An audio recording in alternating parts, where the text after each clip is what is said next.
صدر محترم کرسی عدالت پر جلوہ افروز حکم صاحبان مشفق و مربی اساتذہ کرام، باہر سے آئے مہمانان کرام، پردہ نشیش میرے ماں اور بہنوں، آج کی سالانہ تقابلی و انعامی بزم خطابت میں میں جس موضوع کو لے کر حاضر اسٹیج ہوا ہوں وہ ہے خواتین اور اولاد کی تربیت۔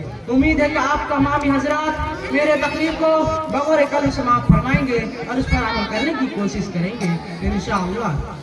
اللہ تعالیٰ نے جس خاص کام کی صلاحیت عورت کے اندر ودیعت کی ہے وہ ہے تربیت اولاد۔ عورت یہ کامت سے 1000 درجہ بہترین طور پر انجام دیتی ہے۔ ایک معمولی عورت بھی ایک بہترین استاد سے افضل ہوتے ہیں۔ ایک استاد زیادہ سے زیادہ معلومات ایک بچہ کو فراہم کر سکتا ہے، لیکن محبت و شفقت، ہمدردی، قربانی کے جذبات جو در حقیقت انسانیت سے شرافت ہے وہ صرف عورت ہی ہے جو بچے کے اندر پروان چڑھاتی ہے۔ دیکھیے کسی بھی قوم کی قیمتی سرمایہ بچہ ہوا کرتے ہیں، اس وقت وہ بہت کا گرونا ہے، مگر آگے چل کر وہی مستقبل کا معمار بنیں گے۔ ان کے کاندھے پر قوم کی ذمہ داری ہوگی تو وہ اس بار عظیم کو اچھی طرح اٹھا سکیں گے۔ یہ بھی یاد رکھیں کہ ماں کی گود بچے کی پہلے درسگاہ ہے، ایسا اس کی اچھے یا برا بننے کی بنیاد پڑتی ہے، ایسا اس کے دل اور دماغ پر ایسے نفوذ بھرتے ہیں جو آخری عمر تک اس کے ساتھ دیتے ہیں۔ اس لیے بچوں کو کفر شرک سے نفرت، توحید سے محبت، اشارہ قربانی، خدمت اہل کرو تن سے دوستی کا جذبہ پیدا کرنا بھی ان کی ذمہ داری ہے۔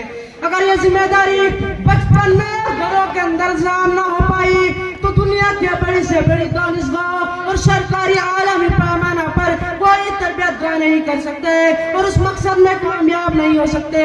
تربیت کے سلسلے میں صحابیات کے مختلف واقعات ملتے ہیں کہ حضرت انس رضی اللہ عنہ ابھی بچے ہی تھے کہ ان کا والدہ نے ان کا کلمہ سکھانا شروع کر دیا۔ ان کے شوہر مالک نے بچوں کو کلمہ سکھاتے دیکھا تو خفا ہو کر بولی، ایک تو تم خود دادا کا دین چھوڑ دیا، اب چاہتے ہو کہ بچہ بھی بے دین ہو جائے۔ تو ان کو والدہ نے کہا یہ تو بھولا والا بچہ ہے، نادان ہے، اس کے روپا اور دل معصوم ہے، اس کو اسلام کی پاکیزہ باتیں بتانی چاہیے۔ میں تو چاہتی ہوں کہ تم بھی مسلمان ہو جاؤ۔ غرض پہلے ماں کی ایک خواہش ہوتی تھی کہ ہمارا اولاد مسلمان بنے، دین کی خدمت کرے اور ضرورت ہو تو اللہ کی راہ میں جان قربان کر دے۔ اس لیے وہ سنبھالتے ہی وہ اپنے بچوں کو بسم اللہ کلمہ طیبہ رٹاتی تھی، رات کو سونے کے لیے اللہ اللہ کا کر لوریاں دیتی تھی، جس سے شروع سے اللہ اور رسول کی محبت بچوں کے دل میں نقش ہو جاتی تھی۔ خود نماز پڑھتی تھی اور ساتھ میں بچوں کو بھی شوق دلاتی تھی، روزہ رکھواتی تھی، جن سے نماز روزہ گویا ان کی گھٹی میں پڑ جاتا تھا اور بری باتوں سے نفرت ہو جاتی تھی۔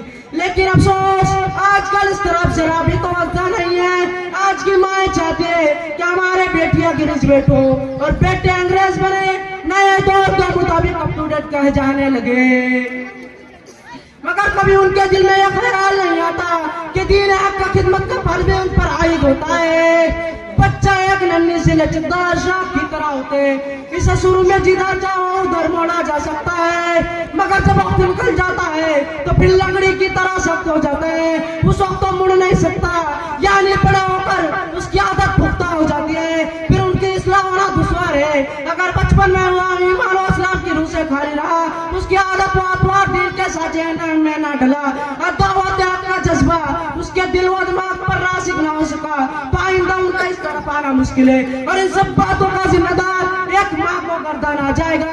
اس لیے ماں کا فرض ہے وہ اپنے عزیز بچے کی پہلی دن سے تربیت کرے، بچپن ہی سے اس کو علم دین سکھائے تاکہ آخرت کے بعد پھر سے بھی محفوظ رہے اور اپنے بچوں کی مستقبل پر سکون بنائے اور جہنم کی ایندھن بننے سے بچائے۔ ارشاد باری تعالیٰ ہے یا ایھا الذین آمنوا قوا انفسکم واہلیکم نارا وقودها الناس والحجارہ۔ اے لوگوں جو ایمان لائے ہو، بچاؤ اپنے آپ کو اور اپنا اہل عیال کو اس آگ سے جن کا ایندھن انسان اور پتھر ہوں گے۔ اور یہ بھی یاد رکھیں اگر انہوں نے اپنے بچے کی اسلامی حدود پر تربیت نہ کی تو کل قیامت کے دن وہی بچے اللہ کے دربار میں ان کے خلاف مقدمہ دائر کریں گے اور کہیں گے ربنا آتہم عذابا ضعیفا من العذاب ولعنہم لعنا کبیرا۔ اے رب ان کو دوہرا عذاب دے اور ان ان پر سخت لعنت کر.